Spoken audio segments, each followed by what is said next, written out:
CM జగన్‌కి భారీ shock ఇచ్చారట నందమూరి బాలకృష్ణ. బాలకృష్ణ ఆధ్వర్యంలో భారీ చేరికలు కూడా జరగబోతోంది.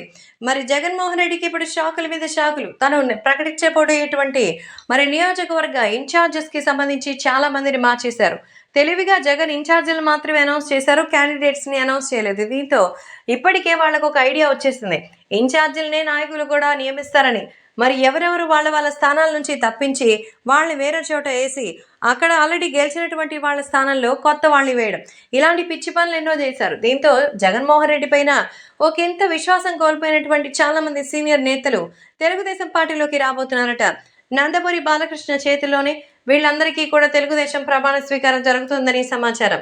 నందమూరి బాలకృష్ణ ఆధ్వర్యంలో తెలుగుదేశం పార్టీలోకి వైసీపీకి సంబంధించినటువంటి ఎంతో మంది మాజీ కార్యకర్తలు, ఎమ్మెల్యేలు వస్తున్నట్టుగా అయితే సమాచారం.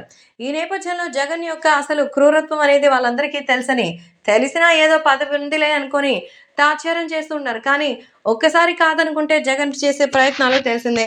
కాబట్టి సీఎం జగన్‌కి భారీగా షాక్ ఇవ్వడానికి నందమూరి బాలకృష్ణ ఓ భారీ బహిరంగ సభ పెట్టి వైసీపీకి సంబంధించినటువంటి ఆ ఎక్స్ వైసీపీ మెంబర్స్ ప్రెజెంట్ టీడీపీలో జాయిన్ అయిన నేపథ్యంలో వాళ్ళ ద్వారా వైసీపీ గుట్టురట్టు చేయించడానికి బాలకృష్ణ ప్లాన్ చేసినట్టుగా తెలుస్తోంది. మొత్తానికి నందమూరి బాలకృష్ణ మంచి ప్లానే వేశారంటున్నారు మన అభిమానులు. తెలుగుదేశం పార్టీకి అండగా జనసేన కూడా తోడుగా ఉన్నట్టుగా తెలుస్తోంది.